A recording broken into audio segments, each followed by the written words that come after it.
اور اس کے بعد وہ جنگلات آتے ہیں جن کی تصویریں ہم پوسٹ کارڈز پر دیکھتے ہیں. چوتھا خطہ، مرطوب معتدل جنگلات. بالکل، یہ مری، ہزارہ، سوات اور کشمیر کے وہ سرسبز علاقے ہیں جہاں بارشیں خوب ہوتی ہیں. اور یہ بہت اونچائی پر ہوتے ہیں؟ جی، 1500 سے 3000 میٹر کی بلندی پر یہ صنوبر یعنی کونیفر کے گھنے جنگلات ہیں جن میں دیودار، بیاڑ اور پڑتل کے اونچے اونچے درخت ہوتے ہیں. کیا زبردست تبدیلی ہے! ہم کانٹے دار جھاڑیوں سے شروع ہو کر اب گھنے ہرے بھرے جنگلات تک پہنچ گئے ہیں. اور سفر ابھی ختم نہیں ہوا. سب سے اوپر جہاں درختوں کی بھی ہمت جواب دے جاتی ہے. پانچواں خطہ، الپائن اور سب الپائن نباتات. جی، یہ تقریباً 3500 میٹر سے بھی زیادہ بلندی کی بات ہے.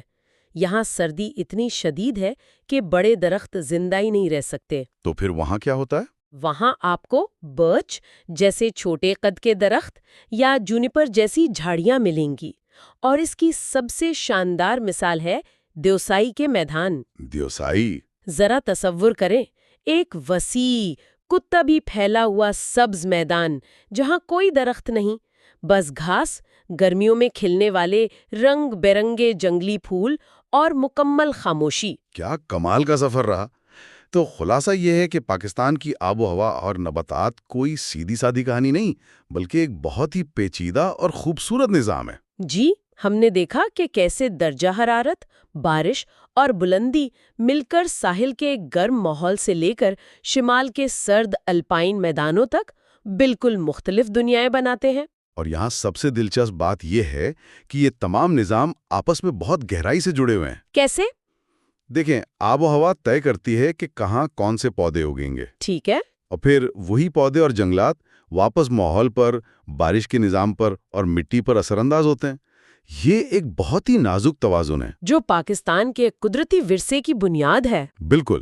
آخر میں ایک سوچنے کی بات، ہمارے ذرائع میں ایک بہت اہم نقطہ اٹھایا گیا ہے. اچھا. آج جہاں ہمیں سندھ اور پنجاب میں کھیت اور شہر نظر آتے ہیں، وہاں آبپاشی نظام سے پہلے بہت بڑے کانٹے دار جنگلات ہوا کرتے تھے. جی، یہ بات درست ہے. یہ جنگلات ہرن اور دوسری جنگلی حیات کا گھر تھے جو موسم کے ساتھ ان علاقوں میں ہجرت کرتے تھے. تو سوچنے کی بات یہ ہے کہ ہماری ترقی نے ان قدرتی نظاموں کو اور جنگلی حیات کی نقل و حرکت کے ان قدیم راستوں کو کس حد تک اور کیسے ہمیشہ کے لیے بدل دیا ہے. آج ہم پاکستان کی زراعت کی دنیا میں گہری نظر ڈالنے والے ہیں. جی، یعنی کھیتوں میں اگنے والی فصلوں سے لے کر دیہی معیشت کی جان، مویشی پالنے تک کا پورا سفر. بالکل. ہمارے سامنے جو مواد ہے وہ اس موضوع کا ایک تفصیلی جائزہ پیش کرتا ہے، اور ہمارا کام اس میں سے سب سے اہم اور دلچسپ نکات نکالنا ہے. اور اس گفتگو کا آغاز ایک ایسی حقیقت سے کرتے ہیں جو شاید پورے منظر نامے کو ایک ہی جملے میں بیان کر دیتی ہے. اچھا. اعداد و شمار بتاتے ہیں کہ پاکستان دودھ پیدا کرنے والا دنیا کا چوتھا بڑا ملک ہے. واہ، یہ تو بہت بڑی بات ہے. یہ تو ہوئی خوشی کی بات، لیکن تضاد یہ ہے کہ ہماری پیداواری صلاحیت یعنی فی جانور دودھ کی مقدار وہ عالمی معیار سے بہت پیچھے ہے. اچھا. اور یہی فرق آج کے ہماری گفتگو کا ایک طرح سے مرکزی نقطہ ہے. بالکل. یعنی صلاحیت تو بہت ہے لیکن نتیجہ اس کے مطابق نہیں ہے. چلیں اس کو ذہن میں رکھتے ہوئے ہم زمین سے شروع کرتے ہیں. جی. سب سے پہلے بنیادی غذائی فصلیں. گندم تو سب سے اہم ہے ہی، لیکن اس کے بعد چاول اور مکئی کا نام آتا ہے. چاول کی بات تو سمجھ آتی ہے، وہ ہماری غذا کا بہت اہم حصہ ہے. اور صرف غذا نہیں، یہ ایک بہت بڑی نقدی فصل بھی ہے. جی ڈی پی میں اس کا حصہ تقریباً 0.6% ہے. اچھا. اس کی کاشت بھی ایک فن ہے. اسے ایسی ڈھلان زمین چاہیے ہوتی ہے جہاں پانی کو ضرورت کے مطابق روکا یا نکالا جا سکے. صحیح. اور تقریباً 45 انچ بارش بھی ضروری ہے. اور پنجاب کا باسمتی چاول تو ایک برانڈ ہے جس کی خوشبو دنیا بھر میں مشہور ہے. اچھا، چاول تو ٹھیک ہے، لیکن مکئی کا اتنا بڑا کردار کیا ہے؟ ہمارے گھروں میں تو اتنی نہیں پکتی. یہ بہت اچھا سوال ہے. میں نے یہ بھی پڑھا کہ اس کا پودا 15 فٹ تک لمبا ہو سکتا ہے. 15 فٹ! یہ تو تقریباً 2 منزلہ عمارت جتنا ہو گیا. جی بالکل. میں تو مکئی کو ہمیشہ ایک عام سے پودے کے طور پر سوچتی تھی. یہ واقعی حیران کن ہے. اور آپ کا سوال بہت اہم ہے کہ یہ ساری مکئی آخر جاتی کہاں ہیں؟ جی، اس کا بڑا حصہ پولٹری فیڈ یعنی مرغیوں کی خوراک اور صنعتی استعمال میں جاتا ہے۔ اوہ اچھا۔ اس کے علاوہ یہ جانوروں کے چارے کے طور پر بھی استعمال ہوتی ہے۔ پنجاب میں تو کسان اتنے ماہر ہیں کہ سال میں 2 بار اس کی فصل اٹھاتے ہیں۔ یعنی فروری مارچ اور پھر جولائی اگست میں۔ بالکل۔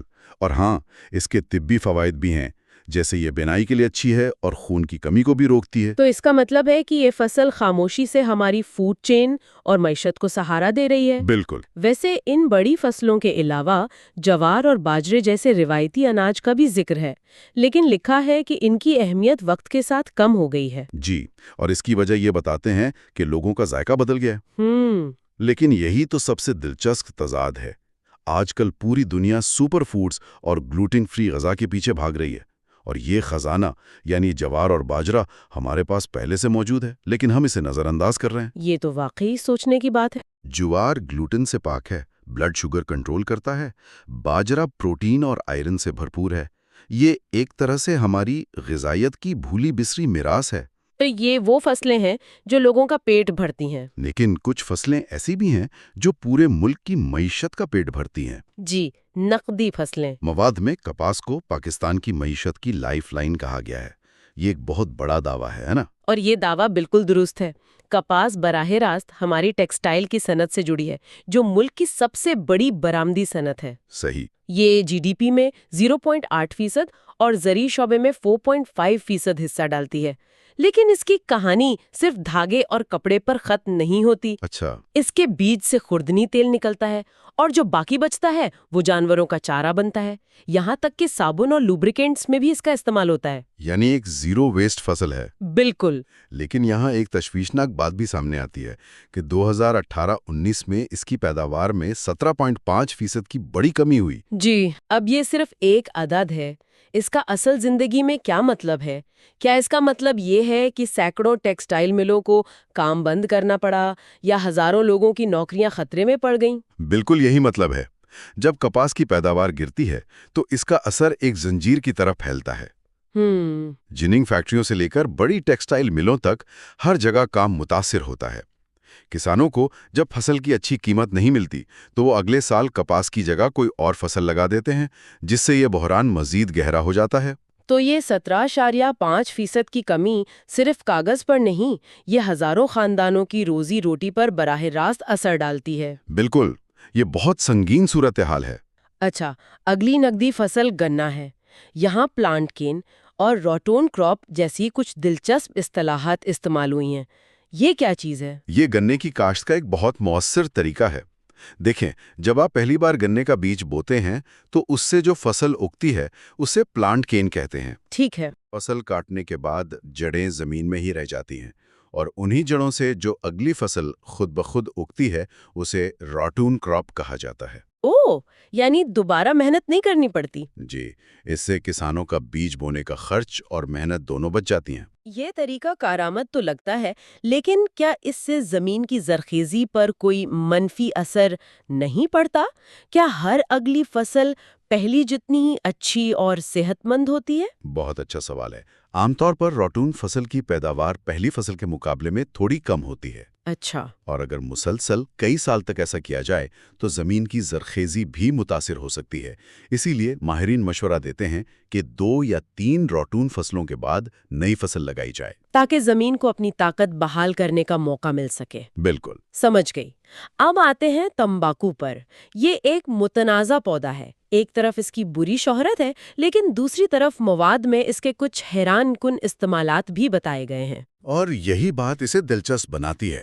تمباکو نوشی کے نقصانات اپنی جگہ، لیکن دیہی علاقوں میں کسان اسے ایک قدرتی کیڑے مار دوا کے طور پر استعمال کرتے ہیں۔ اچھا، وہ کیسے؟ اس کے پتوں کا عرق فصلوں پر سپرے کیا جاتا ہے تو یہ کیٹرپلرز اور سنڈیوں جیسے کیڑوں کو بھگا دیتا ہے۔ یہ تو بہت دلچسپ ہے۔ اس کے علاوہ کچھ روایتی طریقوں میں اسے جلد کی الرجی اور سوزش کم کرنے کے لیے بھی استعمال کیا جاتا ہے۔ تو یہ اس بات کی بہترین مثال ہے کہ فطرت میں کوئی بھی چیز مکمل طور پر اچھی یا بری نہیں ہوتی، اس کا انحصار ہمارے استعمال پر ہے۔ بالکل۔ ٹھیک ہے، اب ان صنعتی فصلوں سے زراعت کے زیادہ رنگین اور ذائقے دار پہلو کی طرف چلتے ہیں، یعنی پھل اور سبزیاں۔ جی۔ کیا یہ سچ ہے کہ پاکستان میں آم کی 150 سے زیادہ اقسام پائی جاتی ہیں؟ جی ہاں، اور ہر قسم کا اپنا الگ ذائقہ، خوشبو اور رنگ ہے۔ پاکستان آم کی پیداوار اور معیار کے حوالے سے دنیا میں ایک خاص مقام رکھتا ہے۔ لیکن بات صرف آم تک محدود نہیں۔ ہمارے پاس بیر جیسا پھل ہے جس میں 18 سے 24 ضروری امینو ایسڈز پائے جاتے ہیں۔ جامن ہے جسے ذیابیطس کے مریضوں کے لیے مفید سمجھا جاتا ہے۔ یعنی ہر پھل کی اپنی ایک کہانی اور طبی خصوصیات ہیں؟ بالکل۔ اور یہ بھی نظر آتا ہے کہ ہر علاقے کی اپنی ایک خاص پیداوار ہے۔ جیسے خوبانی کا ذکر ہے جو گلگت بلتستان کی نقدی فصل ہے، لیکن ملک کی 90% پیداوار بلوچستان سے آتی ہے۔ بالکل، یہ پاکستان کے متنوع موسم اور جغرافیہ کو ظاہر کرتا ہے۔ آپ کو بلوچستان کی خوبانی اور سیب ملیں گے، سندھ کا کیلا اور آم، پنجاب کے کینو اور خیبر پختونخوا کے آڑو۔ ہر صوبے کی اپنی ایک زرعی شناخت ہے۔ جی۔ پھلوں کے بعد دالوں کی بات کرتے ہیں جو ہماری غذا کا لازمی حصہ ہیں اور پروٹین کا سب سے بڑا ذریعہ۔ لیکن یہاں ایک مسئلہ نظر آتا ہے کہ ہم اپنی ضرورت کے مطابق دالیں پیدا نہیں کر پاتے۔ یہ ایک بڑا چیلنج ہے۔ ہم دالیں درآمد کرتے ہیں جس پر قیمتی زر مبادلہ خرچ ہوتا ہے۔ حالانکہ جو دالیں ہم یہاں اگاتے ہیں ان کی غذائیت کمال کی ہے۔ مثال کے طور پر مسور کی دال کے بارے میں کہا جاتا ہے کہ اس میں اینٹی ایجنگ خصوصیات ہیں۔ اچھا۔ اور اسے جلد کے لیے فیس پیک کے طور پر بھی استعمال کیا جاتا ہے۔ اور چنے کے بارے میں تو ایک بہت ہی مزیدار بات لکھی ہے کہ اسے گھوڑوں کو بھی کھلایا جاتا ہے۔ جی، کیونکہ یہ توانائی کا فوری اور بھرپور ذریعہ ہے۔ پرانے وقتوں میں جب گھوڑوں سے سخت محنت کا کام لیا جاتا تھا تو انہیں چنے کھلائے جاتے تھے۔ تو ایک طرح سے یہ گھوڑوں کا انرجی ڈرنک تھا۔ بالکل۔ آپ ایسا کہہ سکتے۔ یعنی اگلی بار جب تھکاوٹ ہو تو شاید ہمیں بھی یہی آزمانا چاہیے۔ شاید۔ اچھا، ہم نے ان سب چیزوں کی بات کر لی جو زمین سے اگتی ہیں، لیکن دیہی معیشت کا ایک بہت بڑا حصہ ان جانوروں پر مشتمل ہے جو اسی زمین پر چلتے پھرتے ہیں۔ جی، لائف سٹاک۔ مواد کے مطابق تقریباً 3.5 کروڑ لوگ مویشی پالنے کے شعبے سے وابستہ ہیں۔ یہ تو ایک بہت بڑی تعداد ہے۔ یہ دیہی معیشت کی ریڑھ کی ہڈی ہے، خاص طور پر ان چھوٹے کسانوں کے لیے جن کی زمین کم ہے۔ مویشی ان کی آمدنی کا اضافی ذریعہ اور مالی بحران میں ایک طرح کا سیونگ اکاؤنٹ ہوتے ہیں۔ صحیح۔ اور یہاں ہم واپس اپنی گفتگو کی ابتدائی بات پر آتے ہیں، دودھ کی پیداوار اور وہ جرمنی والی مثال۔ ہاں، وہ فرق واقعی چونکا دینے والا تھا کہ ہمارے پاس جرمنی سے 3 گنا زیادہ جانور ہیں، لیکن ہماری دودھ کی پیداوار جرمنی کا صرف 5واں حصہ ہے۔ جی۔ اس کی وجہ کیا ہے؟ کیا ہمارے جانوروں کی نسل کمزور ہے، انہیں صحیح خوراک نہیں ملتی، یا کوئی اور وجہ ہے؟ یہ ایک بہت پیچیدہ مسئلہ ہے اور اس کی کئی وجوہات ہیں۔ ایک بڑی وجہ جانوروں کی نسل اور جینیات ہے۔ ہمارے ہاں زیادہ تر دیسی نسل کے جانور ہیں جن کی دودھ دینے کی صلاحیت قدرتی طور پر کم ہوتی ہے۔ اچھا۔ دوسری وجہ خوراک کا معیار اور دستیابی ہے۔ تیسرا، جانوروں کی صحت کی سہولیات یعنی ویٹرنری کیئر کی کمی ہے۔ ہاں۔ اور چوتھا، دودھ کو فارم سے صارف تک پہنچانے کے لیے کولڈ چین جیسے جدید انفراسٹرکچر کا نہ ہونا۔ ان سب عوامل کی وجہ سے ہم اپنی صلاحیت سے فائدہ نہیں اٹھا پا رہے۔ یہ تو ایک مکمل نظام کا مسئلہ لگتا ہے۔ اچھا، مویشی پالنے کے طریقوں میں بھی فرق بتایا گیا ہے، ایک سبسسٹنس اور دوسرا کمرشل۔ ان میں کیا فرق ہے؟ سبسسٹنس فارمنگ کا مطلب ہے گزر بسر کے لیے جانور پالنا، یعنی بنیادی مقصد ذاتی ضروریات پوری کرنا ہوتا ہے، جیسے گھر کے لیے دودھ، دہی اور گوشت۔ صحیح۔ اس کی بھی 2 قسمیں ہیں، ایک خانہ بدوش یعنی نومیڈک، جس میں لوگ پانی اور چارے کی تلاش میں اپنے جانوروں کے ساتھ موسم کے لحاظ سے ایک جگہ سے دوسری جگہ سفر کرتے ہیں، جیسا کہ تھر، چولستان اور بلوچستان میں ہوتا ہے۔ بالکل۔ اور دوسری قسم؟ دوسری ہے مستقل یعنی سیڈنٹری۔ اس میں کسان ایک ہی جگہ اپنے گاؤں یا کھیت میں رہ کر جانور پالتے ہیں۔ یہ پنجاب اور سندھ کے نہری علاقوں میں عام ہے، جہاں کھیتی باڑی کے ساتھ ساتھ 2-4 جانور بھی رکھے جاتے ہیں۔ جی، جو خاندان کی غذائی ضروریات بھی پوری کرتے ہیں اور کھیت میں ہل چلانے کے بھی کام آتے ہیں۔ اور کمرشل فارمنگ پھر اس کے بالکل برعکس ہوگی۔ جی، کمرشل فارمنگ کا واحد مقصد منافع کمانا ہے۔ اس میں بڑے پیمانے پر جانور پالے جاتے ہیں تاکہ ان کا دودھ، گوشت، اون یا کھالیں مارکیٹ میں یا صنعتوں کو بیچی جا سکے۔ تو اس میں بڑے سرکاری اور فوجی ڈیری فارمز بھی شامل ہوں گے؟ جی، وہ سب اسی میں آتے ہیں۔ اعداد و شمار کے مطابق تو اس شعبے نے کافی ترقی کی ہے۔ 1996 سے 2006 کے بیچ مویشیوں کی تعداد میں 45% اور بھینسوں کی تعداد میں 35% اضافہ ہوا۔ بالکل، اور یہ اضافہ آبادی اور خوراک کی بڑھتی ہوئی طلب کو ظاہر کرتا ہے۔ اور ان اعداد و شمار میں ایک اور بہت اہم نقطہ چھپا ہوا ہے، وہ یہ کہ پاکستان میں دودھ کی پیداوار کا سب سے بڑا ذریعہ گائے نہیں بلکہ بھینس ہے۔ اچھا، یہ تو بہت دلچسپ بات ہے۔ ہمارے کل دودھ کا تقریباً 2/3 حصہ بھینسوں سے آتا ہے، جو ہمارے خطے کی ایک منفرد خصوصیت ہے۔ بھینس کا دودھ گاڑھا اور زیادہ چکنائی والا ہوتا ہے، اسی لیے ہمارے ہاں زیادہ پسند کیا جاتا ہے۔ تو اس ساری گفتگو کا خلاصہ کیا نکلتا ہے؟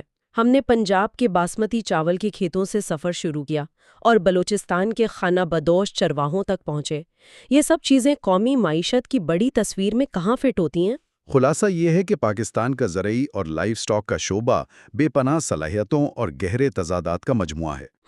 ایک طرف ہمارے پاس دنیا کی بہترین فصلیں، محنتی کسان اور مویشیوں کی ایک بہت بڑی تعداد ہے، اور دوسری طرف ہم پیداواری صلاحیت، جدید ٹیکنالوجی اور بہتر پالیسیوں کی دوڑ میں پیچھے ہیں۔ تو اصل چیلنج اسی فرق کو ختم کرنا ہے۔ بالکل، اگر ہم دودھ کی پیداوار کے فرق جیسے مسائل پر قابو پا لیں تو یہ شعبے پاکستان کی معیشت کو کہیں زیادہ مضبوط بنا سکتے ہیں۔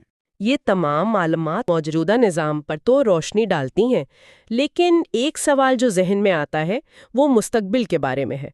موسمیاتی تبدیلی، جس کا ہلکا سا ذکر چاول کی فصل پر خشک موسم کے اثرات کے حوالے سے آیا، آنے والی دہائیوں میں اس پورے زرعی منظر نامے کو کیسے بدل سکتی ہے؟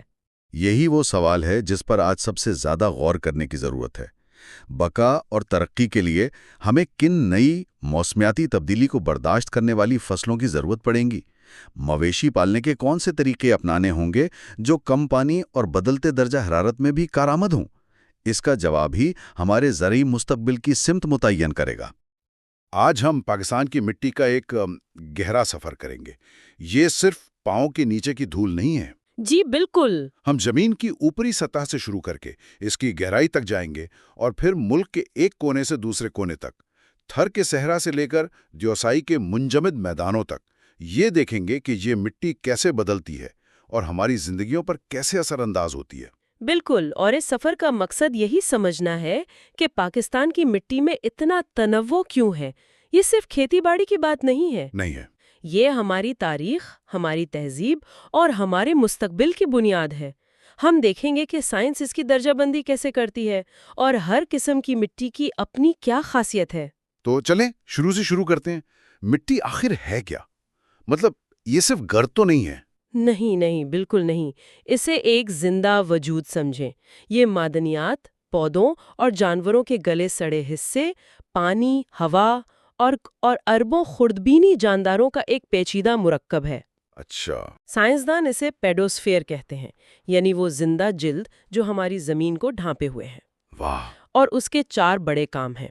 پودوں کو اگاتی ہے، پانی کو فلٹر اور ذخیرہ کرتی ہے، ماحول کو کنٹرول کرتی ہے، اور بے شمار جانداروں کو گھر فراہم کرتی ہے۔ یہ تو ایک پورا ماحولیاتی نظام ہو گیا، لیکن یہ بنتی کیسے ہے؟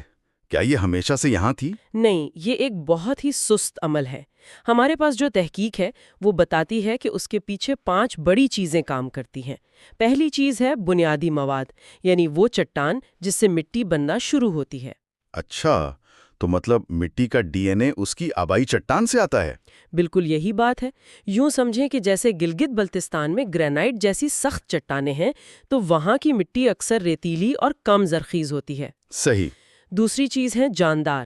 جب پودے اور جانور مرتے ہیں تو بیکٹیریا انہیں گلا سڑا کر ایک سیاہ غذائیت سے بھرپور مادہ بنا دیتے ہیں، جسے ہم ہیومس کہتے ہیں۔ ہیومس؟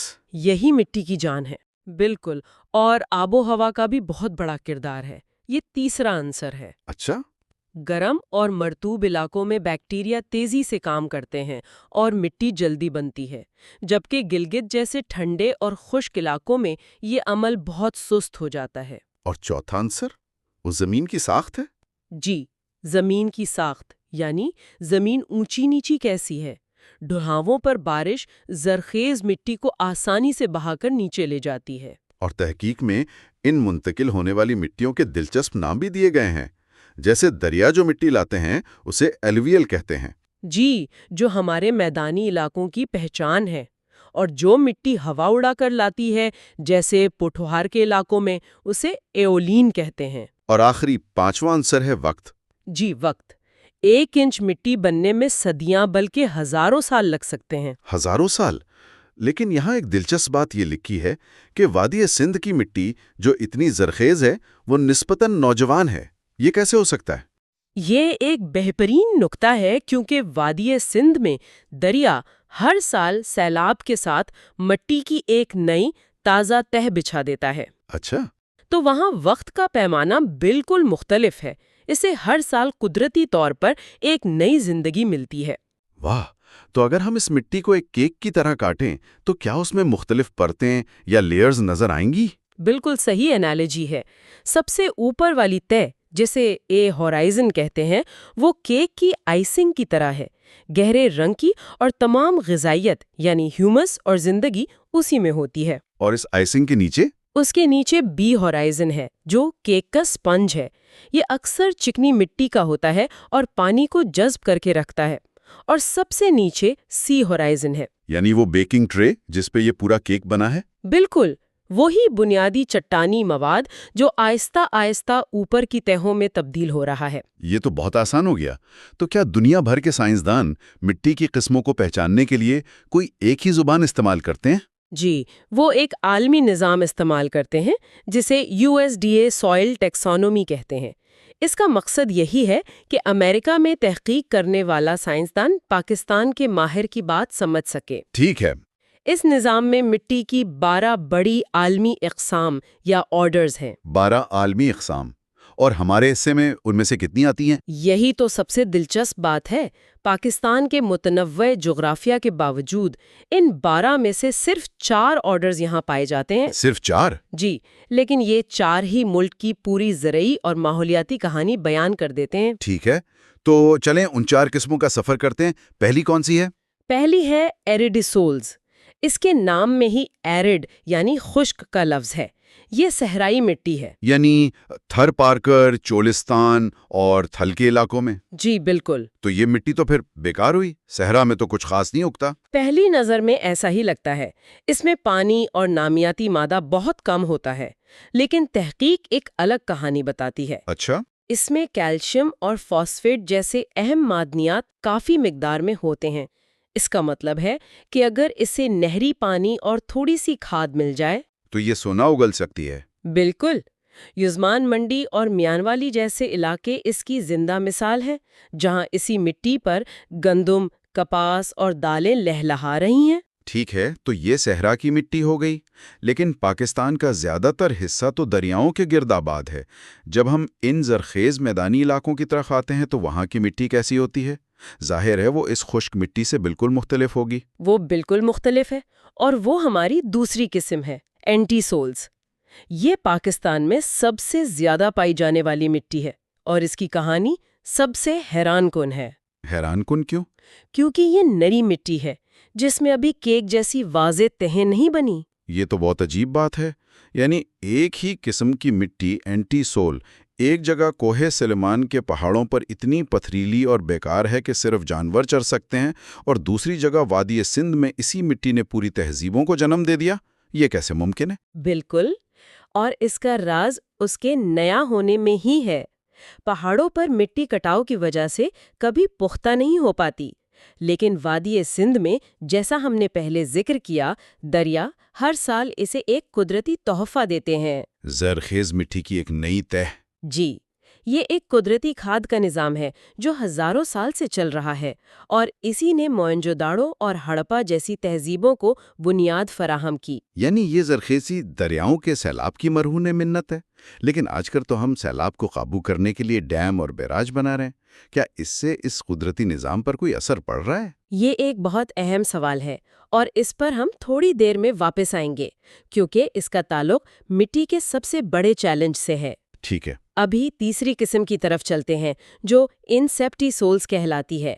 یہ اینٹی سول سے تھوڑی زیادہ پختہ ہوتی ہے، مطلب اس میں تہوں کی تشکیل کا آغاز ہو چکا ہوتا ہے۔ اور یہ کہاں ملتی ہے؟ یہ زیادہ تر ہمارے پہاڑی اور نیم پہاڑی علاقوں جیسے سوات، چترال اور سطح مرتفع پوٹھوہار میں پائی جاتی ہے۔ پوٹھوار کا علاقہ تو بارانی کاشتکاری کے لیے مشہور ہے نا؟ اس مٹی سے کوئی تعلق ہے؟ گہرا تعلق ہے۔ تحقیق میں اس کی ایک ذیلی قسم زیریپٹس کا ذکر ہے جو پوٹوہار میں عام ہے۔ یہاں کسان صرف سردیوں کی بارش پر انحصار کرتے ہیں۔ اچھا۔ وہ پورے سال کی حکمت عملی بناتے ہیں کہ اس محدود پانی کو زمین میں کیسے محفوظ رکھا جائے تاکہ گندم اور چنے جیسی فصلیں اگائی جا سکیں۔ یہ ایک بہت ہی ہنر مندانہ کام ہے۔ اور ہماری چوتھی اور آخری قسم، وہ تو ان سب سے بہت مختلف ہوگی۔ وہ بالکل الگ دنیا ہے۔ اسے جیلس ہالز کہتے ہیں، یعنی منجمد مٹی۔ منجمد مٹی؟ جی، پاکستان میں اس کا وجود ہی ایک حیرت کی بات ہے۔ یہ صرف گلیشیئرز کے قریب انتہائی بلند اور سرد علاقوں جیسے دیوسائی اور شنور کے میدانوں میں پائی جاتی ہے۔ اس کی خاصیت پرما فراسٹ ہے، یعنی زمین کی وہ تہ جو سال بھر جمی رہتی ہے۔ تو اس کا مطلب یہ ہوا کہ ہمارے پاس 4 بالکل مختلف ٹیموں کے کھلاڑی ہیں، صحرائی، میدانی، پہاڑی اور برفانی، اور ہر کھلاڑی اپنے ماحول میں ہی بہترین کھیل سکتا ہے۔ لیکن یہ سب کھلاڑی، یہ قیمتی وسیلہ اب ایک بڑے خطرے کی زد میں ہے۔ بالکل، اور یہ وہی نقطہ ہے جو آپ نے پہلے اٹھایا تھا۔ پاکستان میں مٹی کا کٹاؤ یعنی سوئل ایروژن ایک بحران کی شکل اختیار کر چکا ہے۔ اعداد و شمار کیا کہتے ہیں؟ اعداد و شمار بتاتے ہیں کہ ملک کا 76% سے زیادہ حصہ مٹی کے کٹاؤ سے متاثر ہے۔ ایک منٹ، 76%؟ یہ تو تقریباً پورا ملک ہو گیا۔ کیا اس کا مطلب یہ ہے کہ ہمارے کھیت، پہاڑ سب اپنی سب سے قیمتی اور زرخیز اوپری تہ کھو رہے ہیں؟ جی، اور یہ بہت بہت خوفناک بات ہے۔ اس کی سب سے بڑی وجوہات جنگلات کی بے دریغ کٹائی، مویشیوں کا حد سے زیادہ چڑھنا اور پانی کا غلط انتظام ہے۔ جب درخت نہیں ہوتے تو بارش کا پانی سیدھا زمین سے ٹکراتا ہے اور اپنے ساتھ زرخیز مٹی کو بہا کر لے جاتا ہے۔ اچھا، تو مٹی بننے میں ہزاروں سال لگتے ہیں، لیکن ہم اسے چند سالوں کی غلط منصوبہ بندی سے تباہ کر سکتے ہیں۔ ہمارے مواد میں جنگلات کے رقبے کا ایک آنکڑا دیا گیا ہے، صرف 2.2%، جبکہ عالمی معیار 25% ہے۔ یہ تو واقعی چونکا دینے والا ہے۔ جی، اور اس کے نتائج ہم سب بھگت رہے ہیں۔ زمین کی زرخیزی کم ہو رہی ہے، زرعی پیداوار گر رہی ہے، اور ملک کی غذائی سلامتی خطرے میں ہے۔ اس کی کوئی مثال؟ مواد میں ایک ٹھوس مثال دی گئی ہے کہ صرف دریائے چناب کے کنارے 12,000 ایکڑ سے زیادہ زرعی زمین کٹاؤ کی وجہ سے دریا برد ہو چکی ہے۔ 12,000 ایکڑ؟ یہ صرف زمین کا ٹکڑا نہیں، یہ ہزاروں کسانوں کی روزی روٹی اور ملکی معیشت کا نقصان ہے۔ تو آج کے اس سفر سے یہ بات بالکل واضح ہو گئی کہ پاکستان کی مٹی کتنی متنوع اور زندگی کے لیے کتنی اہم ہے۔ ہم نے صحرا کی اریڈی سولز سے، جس میں چھپی ہوئی صلاحیت ہے، لے کر دریاؤں کی اینٹی سولز تک کا سفر کیا، جس نے تہذیبوں کو جنم دیا، اور پہاڑوں کی انسپٹسولز سے ہوتے ہوئے گلیشیئرز کی منجمد جیلیسولز تک پہنچے۔ لیکن یہ بھی دیکھا کہ یہ سب کچھ کٹاؤ کے خطرے کی وجہ سے داؤ پر لگا ہوا ہے۔ بالکل، اور دلچسپ بات یہ ہے کہ ہمارے ذرائع میں اس مسئلے کا حل بھی بتایا گیا ہے۔ مٹی کے کٹاؤ کو روکنے کے لیے فصلوں کی تبدیلی، شجرہ کاری اور پہاڑی علاقوں میں ٹیرس فارمنگ جیسی تقریباً 17 مختلف تکنیکیں موجود ہیں۔ تو پھر مسئلہ کیا ہے؟ اور یہیں پر آج کا سب سے اہم سوال پیدا ہوتا ہے۔ اگر اس مسئلے کے تکنیکی حل ہمیں معلوم ہے تو پھر ایسی کون سی سماجی، معاشی یا پالیسی کی مجبوریاں ہیں جن کی وجہ سے ہم انہیں وسیع پیمانے پر اپنا نہیں پا رہے، تاکہ پاکستان کے ماحولیاتی اور غذائی مستقبل کو محفوظ بنایا جا سکے؟ جب بھی پاکستان کی معیشت کی بات ہوتی ہے تو ہمارا دھیان فوراً بڑی بڑی صنعتوں کی طرف جاتا ہے، مطلب ٹیکسٹائل، IT سیکٹر، یہی سب کچھ۔ جی بالکل۔ لیکن آج ہم معیشت کے ان حصوں کی گہرائی میں اتریں گے جو اکثر ہماری نظروں سے اوجھل رہتے ہیں، حالانکہ وہ لاکھوں لوگوں کی زندگی کی بنیاد ہیں۔ ہماری معیشت کے خاموش ستون آپ کہہ لیں۔ بالکل۔ آج کی ہماری گفتگو کا موضوع ہے پاکستان میں لائف سٹاک یعنی مویشی، پولٹری اور ماہی گیری کے شعبے۔ یہ وہ شعبے ہیں جو نہ صرف ہماری خوراک کی ضروریات پوری کرتے ہیں بلکہ ملک کے لاکھوں خاندانوں کا ذریعہ معاش بھی ہیں۔ جی، اور آج ہم یہی سمجھنے کی کوشش کریں گے کہ یہ روایتی شعبے جدید معیشت میں کیا کردار ادا کر رہے ہیں۔ ہم صرف اعداد و شمار کی بات نہیں کریں گے بلکہ ان کے پیچھے جو کہانیاں ہیں، ان کی اصل طاقت اور جو چیلنجز ہیں ان کو بھی سمجھیں گے۔ تو آئیے اس گفتگو کا آغاز کرتے ہیں لائف سٹاک سے، جو صحیح معنوں میں ہماری دیہی معیشت کی ریڑھ کی ہڈی ہے۔ اور جب مویشیوں کی بات ہو تو بھینس کا ذکر سب سے پہلے آتا ہے۔ خاص طور پر نیلی راوی نسل۔ جی، نیلی راوی، جسے دنیا کی بہترین دودھ دینے والی بھینسوں میں شمار کیا جاتا ہے۔ لیکن یہاں ایک دلچسپ سوال یہ ہے کہ پاکستان میں گائے کے دودھ سے زیادہ بھینس کا دودھ کیوں پسند کیا جاتا ہے؟ کیا یہ صرف ایک عادت ہے؟ یہ بہت اہم سوال ہے اور اس کا جواب ہی اس شعبے کی پوری معیشت کو چلاتا ہے۔ یہ صرف عادت نہیں ہے، اس کا تعلق ذائقے اور غذائیت سے ہے۔ اچھا؟ جی، بھینس کے دودھ میں گائے کے دودھ کے مقابلے میں فیٹ یعنی چکنائی زیادہ ہوتی ہے۔ اوہ، صحیح۔ تو اسی وجہ سے وہ زیادہ گاڑھا ہوتا ہے اور ذائقے میں بھی میٹھا محسوس ہوتا ہے۔ ہماری روایتی مٹھائیاں، دہی، لسی، یہ سب اسی سے اچھی بنتی ہیں۔ اور یہی ثقافتی ترجیح پھر عادات و شمار میں بھی نظر آتی ہوگی۔ بالکل، اگر ہم صرف ایک دہائی کا عرصہ دیکھیں، جیسے 90 کی دہائی کے وسط سے 2006 تک، تو بھینسوں کی تعداد میں تقریباً 70 لاکھ کا اضافہ ہوا۔ 70 لاکھ؟ یہ تو بہت بہت بڑی تعداد ہے۔ اس کا مطلب ہے کہ ہماری جو ثقافتی پسند ہے وہ پوری دیہاتی معیشت کے ڈھانچے کو شکل دے رہی ہے۔ جی ہاں، اور اس کی سب سے بڑی مارکیٹ پنجاب ہے، جہاں ملک کی تقریباً 64% بھینسیں ہیں۔ اچھا۔ اور اس کے بعد 28% کے ساتھ سندھ کا نمبر آتا ہے۔ تو یہ دونوں صوبے ہی پاکستان کی دودھ کی پیداوار کا مرکز ہیں۔ بھینسوں کے ساتھ ساتھ گائے کی اہمیت بھی اپنی جگہ ہے، خاص طور پر ساہیوال نسل کی گائے۔ جی، جو روزانہ 8 سے 10 کلو دودھ دیتی ہے۔ لیکن گائے صرف دودھ یا گوشت کے لیے نہیں بلکہ دیہی علاقوں میں کھیتی باڑی اور ظاہر ہے عید الاضحیٰ پر قربانی کے لیے بھی بہت اہم ہے۔ یہاں گائے اور بھینس کے درمیان ایک بہت ہی دلچسپ معاشی فرق ہے جو کسان کے فیصلے پر بہت اثر انداز ہوتا ہے۔ وہ کیا ہے؟ دیکھیں، ایک گائے تقریباً 15 سے 18 مہینے میں بالغ ہو جاتی ہے، مطلب دودھ دینے کے قابل۔ اس کے برعکس ایک بھینس کو یہی کام کرنے میں 24 سے 30 مہینے لگتے ہیں۔ اوہ، یعنی گائے پر کی گئی سرمایہ کاری بہت جلد منافع دینا شروع کر دیتی ہے۔ بالکل، یہ کسان کے لیے ایک بہت بڑا نکتہ ہے۔ تو کیا اس کا مطلب یہ ہے کہ کسان اب آہستہ آہستہ بھینسوں کو چھوڑ کر گائے کی طرف جا رہے ہیں کیونکہ اس میں جلدی منافع ہے؟ نہیں، ایسا بھی نہیں ہے، کیونکہ بھینس کا دودھ زیادہ مہنگا بکتا ہے اور اس کی مانگ بھی زیادہ ہے، تو کسان کو فیصلہ کرنا پڑتا ہے وہ جلدی منافع چاہتا ہے یا زیادہ منافع۔ جی، زیادہ تر کسان دونوں کو ساتھ لے کر چلتے ہیں تاکہ ان کا معاشی توازن بنا رہے۔ یہ ایک بہت سوچا سمجھا کاروباری فیصلہ ہوتا ہے۔ بہت خوب۔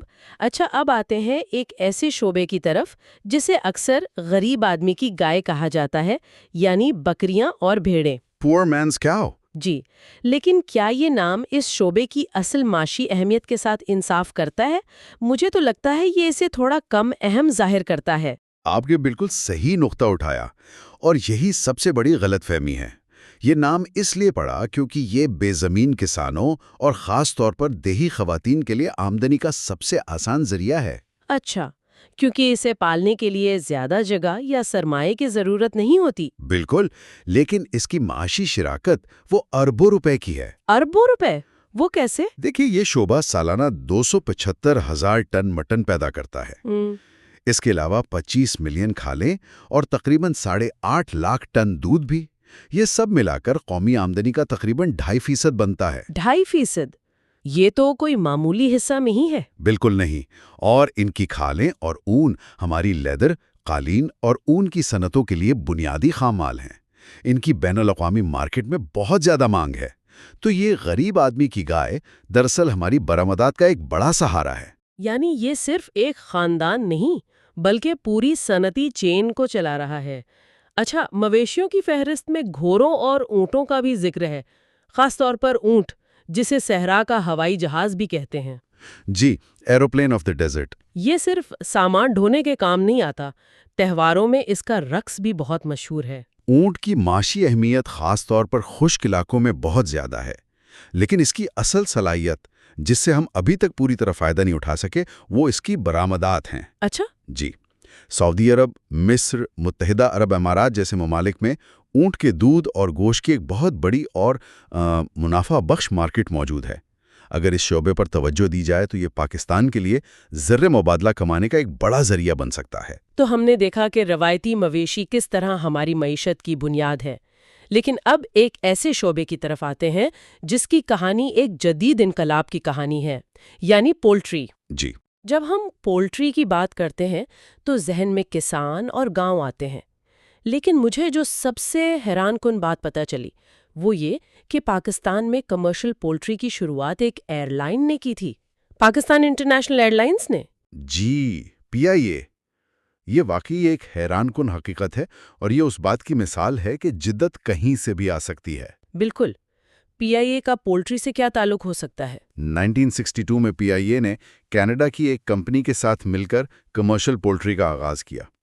اس وقت PIA ایک بہت جدید ادارہ تھا اور وہ ملک میں نئی صنعتوں کو فروغ دینا چاہتا تھا۔ تو انہوں نے سوچا کہ ایئر لائن کیٹرنگ کے لیے سستے گوشت کی ضرورت ہے؟ جی، کیٹرنگ کے لیے بھی اور عام مارکیٹ کے لیے بھی، اور پولٹری اس کا بہترین حل تھا۔ تو یہ ایک طرح کی ٹاپ ڈاؤن انوویشن تھی، یہ کسی کسان کی طرف سے نہیں آئی بلکہ ایک کارپوریٹ ادارے کی طرف سے شروع کی گئی۔ بالکل، اور PIA کے اس قدم نے حکومت کو بھی متوجہ کیا۔ 70 کی دہائی میں حکومت نے اس شعبے کو ٹیکس میں چھوٹ اور دوسری مراعات دی، جس کے بعد اس شعبے نے سالانہ 20 سے 30% کی ناقابل یقین رفتار سے ترقی کی۔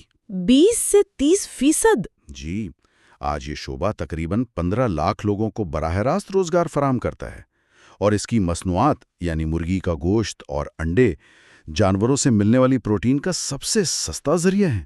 اور یہ ترقی رکی نہیں ہے۔ اعداد و شمار بتاتے ہیں کہ صرف سن 2000 سے 2010 کے درمیان پرندوں کی تعداد میں 127% اور گوشت کی پیداوار میں 126% اضافہ ہوا۔ جی ہاں، یہ اس صنعت کے خاموش انقلاب کی رفتار کو ظاہر کرتا ہے۔ لیکن اگر یہ اتنی تیزی سے ترقی کر رہا ہے تو پھر وہ کون سی چیزیں ہیں جو اسے مزید آگے بڑھنے سے روک رہی ہیں؟ دیکھیں، اس تیز رفتار ترقی کے باوجود اس صنعت کو کچھ بہت عملی اور سنگین مسائل کا سامنا ہے۔ سب سے بڑا روزمرہ کا مسئلہ تو بجلی کی کمی ہے۔ Load shedding. جی، شدید گرمی میں گھنٹوں کی لوڈ شیڈنگ سے ہزاروں پرندے مر جاتے ہیں، جس سے پولٹری فارمز کو ناقابل تلافی نقصان ہوتا ہے۔ دوسرا بڑا مسئلہ امن و امان کی صورتحال ہے، جو نئے سرمایہ کاروں کو روکتی ہے۔ اور چھوٹے کسانوں کا کیا؟ کیا ان کے لیے کوئی مسائل ہیں؟ ہاں، اور یہ ایک بہت اہم نقطہ ہے۔ چھوٹے کسانوں کے پاس جدید بیماریوں سے بچاؤ، بہتر خوراک، فارم مینجمنٹ، ان سب کے بارے میں تربیت اور معلومات کی شدید کمی ہے۔ صحیح۔ اور اس کے علاوہ پولٹری کی قیمتوں میں بہت زیادہ اتار چڑھاؤ آتا ہے۔ کبھی قیمت اتنی گر جاتی ہے کہ کسان کی لاگت بھی پوری نہیں ہوتی۔ ہم نے زمین پر جانوروں کی بات کی، لیکن پاکستان کی اصل دولت کا ایک بڑا حصہ تو اس کی ساحلی پٹی میں چھپا ہے۔ 1100 کلومیٹر سے زیادہ کا ساحل، یہ اپنے آپ میں ایک پوری معیشت ہے۔ جی، یہ ایک ایسا شعبہ ہے جس میں بے پناہ صلاحیت موجود ہے۔ صرف ایک مثال دیتا ہوں، 2014-15 کے مالی سال میں تقریباً 35.5 ارب روپے کی مچھلی اور اس سے بنی مصنوعات برآمد کی گئیں۔ 35.5 ارب؟ جی، یہاں یہ سمجھنا ضروری ہے کہ ماہی گیری کی دو بالکل مختلف دنیایں ہیں۔ دو دنیایں؟ وہ کیا ہیں؟ ایک ہے سمندری ماہی گیری یعنی مرین فشنگ، یہ ہماری کل پیداوار کا 2/3 ہے۔ یہ دنیا کراچی اور گوادر کی بندرگاہوں سے چلتی ہے اور اس کا زیادہ تر مال عالمی منڈی کے لیے ہوتا ہے۔ خاص طور پر جھینگے؟ بالکل، جھینگے جن کی جاپان، امریکہ اور یورپ میں بہت مانگ ہے۔ دوسری دنیا ہے اندرونی ماہی گیری یعنی انلینڈ فشنگ کی۔ یہ دریاؤں، جھیلوں اور ڈیموں میں ہوتی ہے اور اس کی مچھلی زیادہ تر ہمارے مقامی بازاروں میں آتی ہے۔ اور اسی شعبے سے جڑی ایک اور چیز، ایکوا کلچر یا فش فارمنگ، وہ بھی تیزی سے مقبول ہو رہی ہے۔ میں نے پڑھا کہ سن 2000 میں اس کی پیداوار صرف 10 سے 15 ہزار ٹن تھی، لیکن صرف 7 سال میں یہ 1 لاکھ ٹن سے بھی تجاوز کر گئی۔ یہ تو حیران کن ترقی ہے۔ ترقی واقعی حیران کن ہے اور اس میں مزید بہتری کی گنجائش بھی ہے۔ لیکن اس شعبے کو کچھ بہت بڑے خطرات کا سامنا ہے جو اس کی بنیادوں کو کھوکھلا کر رہے ہیں۔ سب سے بڑا خطرہ کیا ہے؟ آلودگی؟ آلودگی ایک بہت بڑا اور نظر آنے والا خطرہ ہے۔ صنعتی فضلہ، شہروں کا گندا پانی جب دریاؤں اور سمندر میں جاتا ہے تو وہ مچھلیوں کی افزائش گاہوں کو تباہ کر دیتا ہے۔ لیکن ایک اور خطرہ ہے جو شاید ہمیں نظر نہیں آتا۔ وہ کیا؟ وہ ہے حد سے زیادہ مچھلی کا شکار، جسے اوور فشنگ کہتے ہیں۔ غیر ملکی اور مقامی بڑے ٹرالر ایسے جال استعمال کرتے ہیں جو چھوٹی بڑی ہر قسم کی مچھلی کو پکڑ لیتے ہیں۔ اس سے مچھلیوں کی نسلیں ہی ختم ہو رہی ہیں۔ اور میں نے مینگرووز کے جنگلات کی کٹائی کے بارے میں بھی سنا ہے۔ اس کا ماہی گیری سے کیا تعلق ہے؟ یہ ایک انتہائی اہم نکتہ ہے۔ مینگرووز کے جنگلات جو ہمارے ساحلوں پر ہیں وہ جھینگوں اور بہت سی دوسری مچھلیوں کے لیے نرسری کا کام کرتے ہیں۔ اچھا۔ مچھلیاں وہاں انڈے دیتی ہیں اور ان کے بچے وہیں پرورش پاتے ہیں۔ جب ہم ان جنگلات کو کاٹتے ہیں تو ہم دراصل اپنی سب سے قیمتی برآمدی شے یعنی جھینگے کی فیکٹری کو تباہ کر رہے ہوتے ہیں۔ تو جب ہم ان تینوں شعبوں لائیو سٹاک، پولٹری اور ماہی گیری کا جائزہ لیتے ہیں تو کچھ مشترکہ مسائل نظر آتے ہیں۔ ایک طرف چراگاہیں ختم ہو رہی ہیں، کسان آج بھی پرانے طریقے استعمال کر رہے ہیں۔ دوسری طرف شہری منڈیوں تک مصنوعات پہنچانے کے لیے بنیادی ڈھانچے کی کمی ہے۔ آپ نے بالکل صحیح خلاصہ کیا، اور حکومت کو ان چیلنجز کا اندازہ ہے۔ ان کے جواب میں ایک ترقیاتی حکمت عملی بھی موجود ہے۔ اس کا مرکزی خیال یہ ہے کہ ان شعبوں کو صرف گھریلو ضرورت کے طور پر نہیں بلکہ ایک ماڈرن کاروبار کے طور پر چلایا جائے۔ تو اس کے لیے کیا اقدامات تجویز کیے گئے ہیں؟ اس کے لیے نجی شعبے کو سرمایہ کاری کے لیے راغب کرنا، بہتر نسل کشی کے لیے جدید ٹیکنالوجی کا استعمال اور کسانوں اور ماہی گیروں کو نئی تکنیکوں کی تربیت فراہم کرنا شامل ہے۔ یہ حکمت عملی کاغذ پر تو بہت اچھی لگتی ہے، لیکن کیا واقعی اس پر عمل درآمد ہو رہا ہے؟ کیا چھوٹے کسانوں تک اس کا کوئی فائدہ پہنچ رہا ہے؟ مشکل سوال ہے۔ دیکھیں، پالیسی کی سطح پر سمت درست ہے، لیکن عمل درآمد کی رفتار بہت سست ہے۔ چھوٹے کسانوں تک جدید ٹیکنالوجی اور مالی مدد پہنچانے میں ابھی بھی بہت سی رکاوٹیں ہیں۔ یعنی بڑی کمپنیاں تو فائدہ اٹھا رہی ہیں؟ جی، لیکن وہ چھوٹا کسان جو اس پوری معیشت کی بنیاد ہے وہ اکثر پیچھے رہ جاتا ہے۔ اس خلا کو پر کرنا ہی سب سے بڑا چیلنج ہے۔ آج کی گفتگو کا اگر خلاصہ کیا جائے تو چند باتیں بہت واضح ہو کر سامنے آئی ہیں۔ ہم نے بھینسوں اور بکریوں کی اس غیر معمولی معاشی طاقت کو دیکھا جسے اکثر نظر انداز کر دیا جاتا ہے۔ ہم نے پولٹری انڈسٹری کی ایک کارپوریٹ ادارے کے ہاتھوں شروع ہونے کی دلچسپ کہانی سنی۔ جی، PII۔ اور ہم نے ماہی گیری کے شعبے میں موجود وسیع امکانات کو دیکھا جو آلودگی اور اوور فشنگ جیسے سنگین خطرات سے دوچار ہے۔ اور نہیں ہے، یہ لاکھوں لوگوں کے روزگار کی کہانی ہے۔ یہ ملک کی غذائی حفاظت کا سوال ہے، اور یہ اس دیہی معیشت کی بنیاد ہے جس پر ہمارا ملک آج بھی کھڑا ہے۔ اور اسی نقطے پر ہم آج کی گفتگو کا اختتام سامعین کے لیے ایک سوچ طلب سوال پر کرنا چاہیں گے۔ جی، ان تمام شعبوں کو جدید اور تجارتی بنانے کی کوشش میں ان چھوٹے کسانوں اور روایتی ماہی گیروں کا مستقبل کیسا ہوگا جو اس معاشیت کی ریڑھ کی ہڈی ہیں؟ کیا ترقی کی یہ لہر انہیں اپنے ساتھ لے کر چلے گی یا انہیں پیچھے چھوڑ دے گی؟ ہم سب نے یہ بات سنی ہے کہ پاکستان کی معیشت کی ریڑھ کی ہڈی زراعت ہے، لیکن کبھی سوچا ہے کہ اگر یہ ریڑھ کی ہڈی ہر سال تھوڑی تھوڑی چٹک رہی ہو تو کیا ہوگا؟ ہمارے سامنے جو ذرائع ہیں ان میں ایک چونکا دینے والا آنکڑا ہے۔ پاکستان میں ہر سال تقریباً 1 لاکھ ایکڑ زرخیز زمین سیم اور تھور کی وجہ سے ناقابل کاشت ہو جاتی ہے۔ مطلب ہر چند سال بعد اسلام آباد جتنا بڑا شہر ہماری زرعی زمین سے غائب ہو رہا ہے۔ آج ہم اسی گتھی کو سلجھانے کی کوشش کر رہے ہیں کہ وہ شعبہ جو ملک کی آدھی آبادی کو روزگار دیتا ہے وہ خود اتنے گہرے بحران کا شکار کیوں ہے؟ جی بالکل، اور یہ بحران صرف کھیتوں تک محدود نہیں ہے، یہ ایک زنجیر کی طرح ہے جس کا اثر ہمارے کھانے کی میز سے لے کر ملک کے ڈالر کے ذخائر تک ہر چیز پر پڑتا ہے۔ یہ دستاویزات ایک کلاسک ترقیاتی مخمصے کو سامنے لاتی ہیں، یعنی صلاحیت تو بے پناہ ہے، لیکن وہ صلاحیت ایک ایسے نظام میں پھنسی ہوئی ہے جو خود اپنے پاؤں پر کلہاڑی مار رہا ہے۔ تو آئیے اس کی پہلی کڑی سے ہی شروع کرتے ہیں، خود کسان۔ ہم اکثر کسان کو ایک بہت سادہ محنتی کردار کے طور پر دیکھتے ہیں، لیکن ان ذرائع کے مطابق وہ ایک ایسے کھیل کا حصہ ہے جس کے اصول ہی اس کے خلاف ہیں۔ سب سے بڑا مسئلہ سرمائے کی کمی کا بتایا گیا ہے۔ اسے یوں سمجھیں کہ یہ ایک قرض کی ٹریڈ مل ہے۔ ایک کسان کی فصل خراب ہوتی ہے، ٹھیک ہے، جس کی وجہ سے وہ اگلے سال بہتر بیج یا کھاد نہیں خرید پاتا، اور کیونکہ بیج اور کھاد اچھی نہیں تو اگلی فصل بھی کمزور ہوتی ہے۔ وہ ہر سال زیادہ محنت کرتا ہے صرف اپنی جگہ پر کھڑے رہنے کے لیے، جبکہ اس کے پیروں تلے زمین، مطلب اس کی معاشی حالت کھسکتی جا رہی ہے۔ لیکن ایک منٹ، حکومت تو قرضے دیتی ہے، زرعی ترقیاتی بینک جیسے ادارے موجود ہیں، پھر مسئلہ کہاں ہے؟ ہاں، یہیں پر تو ایک بہت دلچسپ تضاد سامنے آتا ہے۔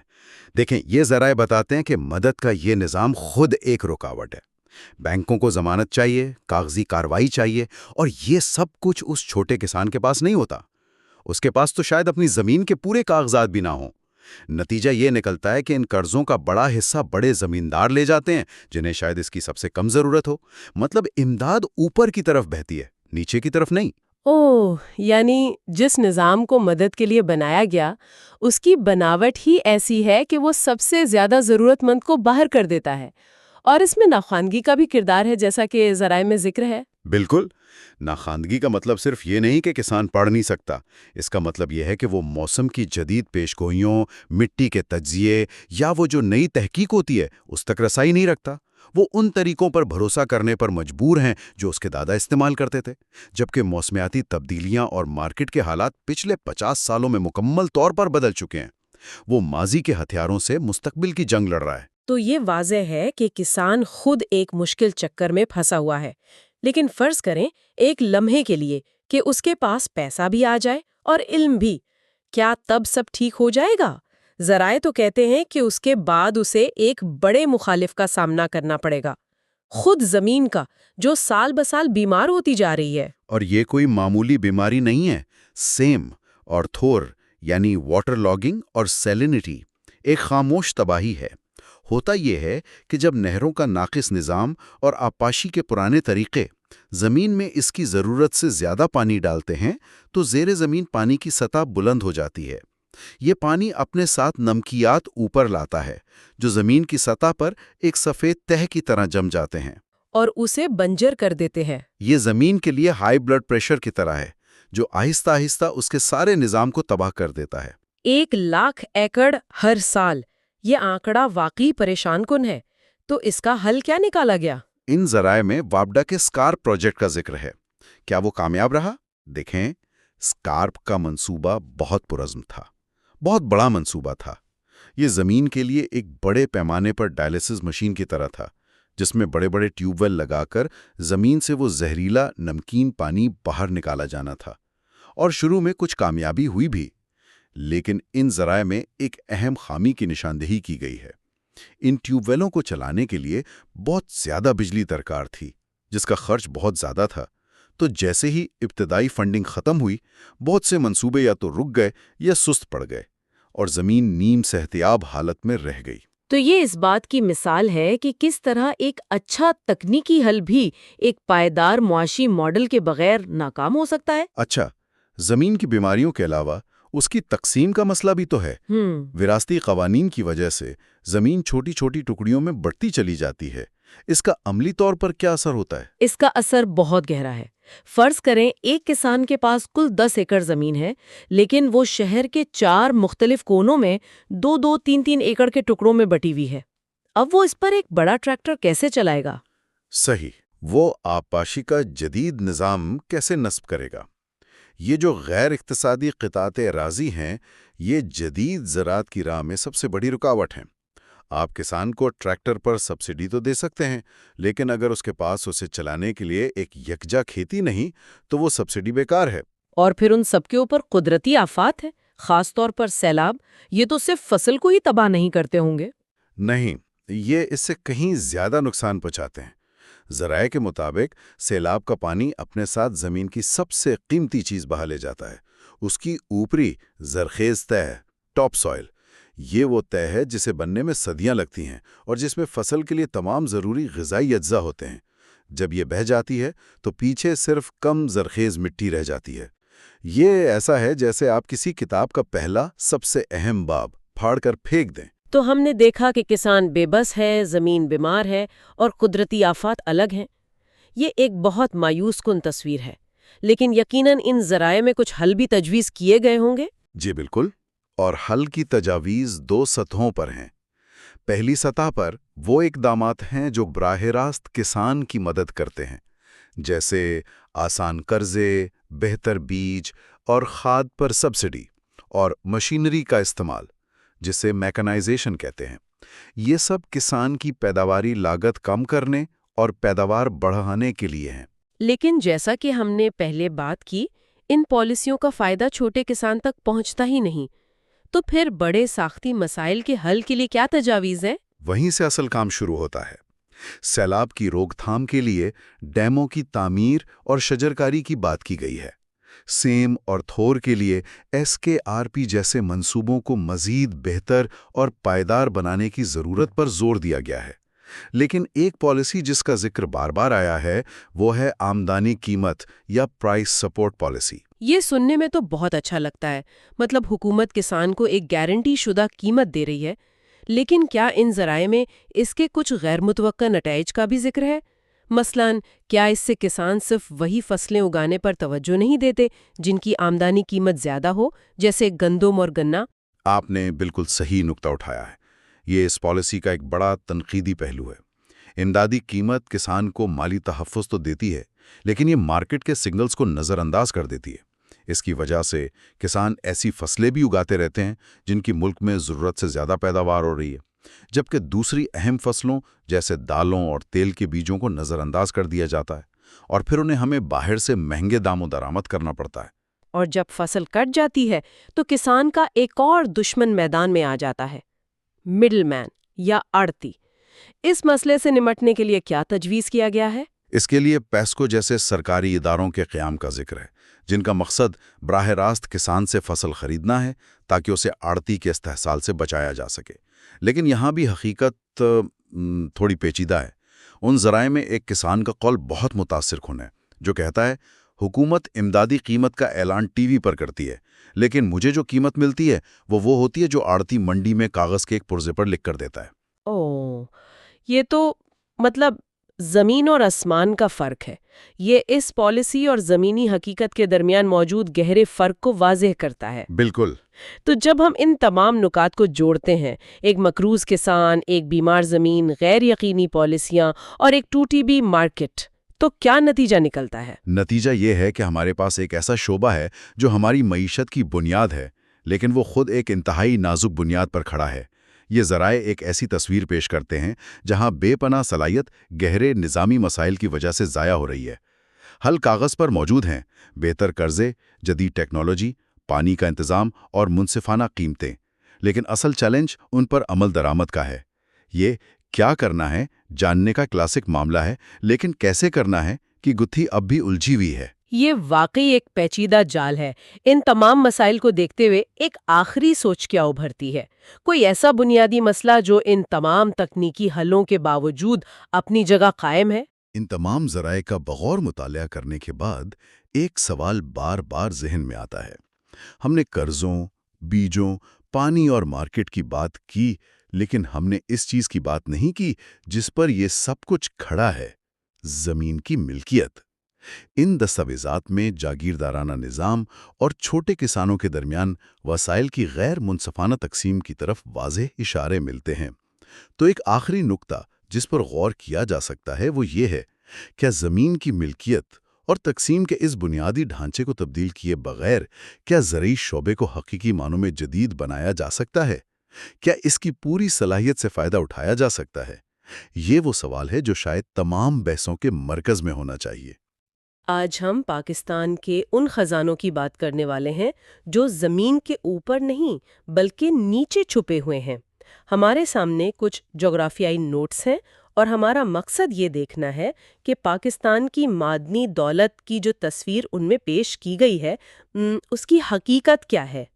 ہم اکثر سنتے ہیں کہ ملک وسائل سے مالا مال ہے، لیکن سوال یہ ہے کہ یہ وسائل ہیں کیا، کہاں ہے اور ان کا ہماری زندگی پر کیا اثر پڑتا ہے۔ اور دیکھیں، یہ صرف ایک فہرست نہیں ہوگی، ہم یہ سمجھنے کی کوشش کریں گے کہ ان اعداد و شمار اور ناموں کے پیچھے کی کہانی کیا ہے۔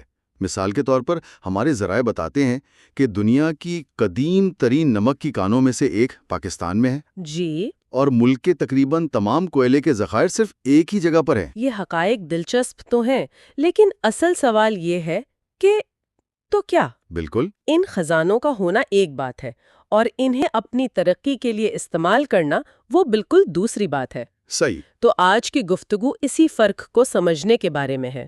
جی، تو آئیے پاکستان کی اس زیر زمین معیشت کے سفر کا آغاز کرتے ہیں۔ پہلے ہم بنیادوں کی بات کریں گے، وہ دھاتیں اور پتھر جن سے ہمارے شہر اور صنعتیں بنتی ہیں۔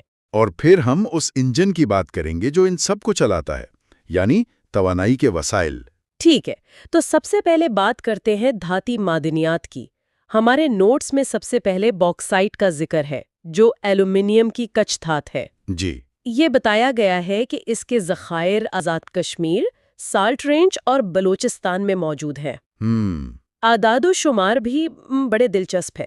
کل ذخائر کا تخمینہ تقریباً 74 ملین ٹن ہے، لیکن سالانہ پیداوار صرف 22,000 میٹرک ٹن کے قریب ہے۔ اور یہیں پر گفتگو دلچسپ ہو جاتی ہے۔ 74 ملین ٹن کا ذخیرہ اور صرف 22,000 ٹن کی سالانہ پیداوار، یہ تو ایک بہت ہی بڑا فرق ہے۔ بہت بڑا۔ یہ ہمیں سیدھا اس سوال پر لے آتا ہے کہ ایسا کیوں ہے؟ ایلومینیم، آپ دیکھیں، ہوائی جہاز سے لے کر ہمارے کچن کے برتنوں تک ہر جگہ استعمال ہوتا ہے۔ یہ ایک اسٹریٹجک دھات ہے۔ جی بالکل۔ تو کیا ہمارے پاس اسے زمین سے نکالنے کی ٹیکنالوجی کی کمی ہے، یا اسے کچھ دھات سے خالص ایلومینیم میں بدلنے کا عمل، جسے سمیلٹنگ کہتے ہیں، وہ اتنا مہنگا ہے کہ ہمارے لیے اسے درآمد کرنا سستا پڑتا ہے؟ اچھا، ہمارے ذرائع یہ تو بتاتے ہیں کہ خزانہ موجود ہے، لیکن اس کی چابی ہمارے پاس ہے یا نہیں، یہ واضح نہیں کرتے۔ یہ ایک بہت اہم نکتہ ہے، یعنی صرف ذخائر کا ہونا کامیابی کی ضمانت نہیں۔ اچھا، اب ان دھاتوں سے ہٹ کر ان چیزوں کی طرف آتے ہیں جنہیں ہم روزمرہ زندگی میں دیکھتے ہیں، یعنی غیر دھاتی معدنیات۔ جی، اور اس کی شروعات نمک سے بہتر کیا ہو سکتی ہے؟ بالکل۔ ہمارے نوٹس میں سالٹ رینج یعنی کوہ نمک کا بڑا تفصیلی ذکر ہے۔ یہ جہلم اور سندھ دریاؤں کے درمیان پھیلا ہوا 300 کلومیٹر لمبا پہاڑی سلسلہ ہے۔ اور یہ کوئی عام پہاڑی سلسلہ نہیں ہے۔ اس کتاب کے مطابق یہاں نمک کی تہ بعض جگہوں پر 1600 فٹ تک موٹی ہے۔ 1600 فٹ؟ جی، لیکن اس سے بھی زیادہ حیران کن بات اس کا زمانہ ہے۔ یہ پری کیمبرین دور کا نمک ہے۔ پری کیمبرین یعنی یہ کتنا پرانا ہوا؟ اس کو یوں سمجھیں کہ یہ نمک اس وقت بنا جب زمین پر ڈائناسورز کا بھی وجود نہیں تھا، جب زندگی صرف سمندروں میں سادہ ترین بیکٹیریا اور ایلجی کی شکل میں موجود تھی۔ اوہ، یہ 60 کروڑ سال سے بھی زیادہ پرانا ہے۔ اچھا۔ تو جب کوئی کھیوڑا کی کھان میں جاتا ہے تو وہ صرف نمک نہیں دیکھ رہا ہوتا، وہ گویا زمین کی تاریخ کے پہلے باپ کو اپنے ہاتھ سے چھو رہا ہوتا ہے۔ یہ ایک جیولوجیکل ٹائم کیپسول ہے۔ بالکل، ایک جیولوجیکل ٹائم کیپسول۔ واو، اس نظر سے تو میں نے کبھی سوچا ہی نہیں تھا۔ جی، اور ہمارے ذرائع چٹانی نمک اور سمندری نمک میں بھی فرق بتاتے ہیں۔ جی، اور یہ فرق صرف ذائقے کا نہیں بلکہ معیشت کا بھی ہے۔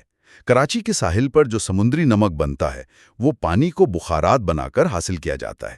اس میں دوسرے منرلز بھی ہوتے ہیں، تو یہ زیادہ تر صنعتی استعمال جیسے کیمیکل اور ٹیکسٹائل انڈسٹری میں کام آتا ہے۔ ٹھیک۔ جبکہ کھیوڑا اور سالٹ رینج کا چٹانی نمک اپنی خالص حالت کی وجہ سے دنیا بھر میں مشہور ہے اور ایک قیمتی برآمدی شے بھی ہے۔